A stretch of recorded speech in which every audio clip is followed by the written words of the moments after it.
नमस्कार, मेरा नाम अमन है और आप देख रहे हैं द ट्राइकोड न्यूज। पाकिस्तान में टैलेंट एक्सोड्स, लगभग 2 साल में 29,000 प्रोफेशनल देश से बाहर। आसिम मुनीर की उड़ रही खिल्ली। पाकिस्तान इस समय अपने इतिहास के सबसे बड़े टैलेंट एक्सोड्स यानी प्रतिभा पलायन के दौरे से गुजर रहा है। सरकारी आंकड़ों के मुताबिक पिछले 2 सालों में करीब 29,000 स्किल्ड प्रोफेशनल्स पाकिस्तान छोड़ के जा चुके हैं। इनमें लगभग 5,000 डॉक्टर, 11,000 इंजीनियर और 13,000 अकाउंटेंट शामिल हैं।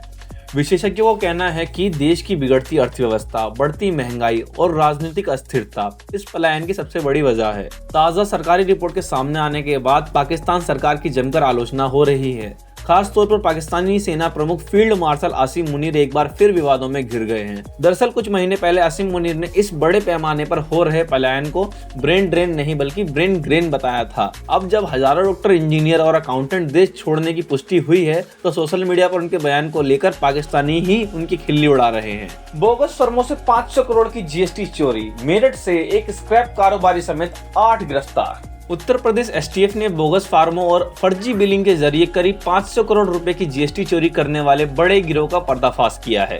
कार्रवाई में मेरठ के स्क्रैप कारोबारी दिलशाद मलिक समेत 8 आरोपियों को गिरफ्तार किया है। एसटीएफ को आरोपियों के पास से 90 फर्मों की मुहरें, 54 बैंक पासबुक, 24 फर्मों की बिलिंग फाइलें और लैपटॉप से 125 बोगस फर्मों का डाटा बरामद हुआ है।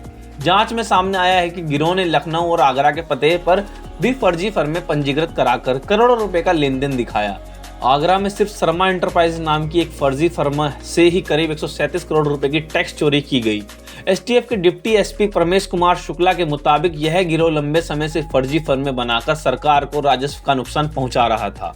फिलहाल सभी आरोपियों को गिरफ्तार कर आगे की जांच की जा रही है और इस नेटवर्क से जुड़े अन्य लोगों की तलाश जारी है। मेरठ में कोहरे का कहर लगातार जारी, सर्दी ने रोकी रफ्तार। मेरठ में कड़ाके की ठंड और घने कोहरे में जनजीवन पूरी तरह अस्त व्यस्त कर दिया है। शनिवार को सुबह से ही शहर को कोहरे की मोटी चादर ने ढक लिया, जिससे दृश्यता बेहद कम रही।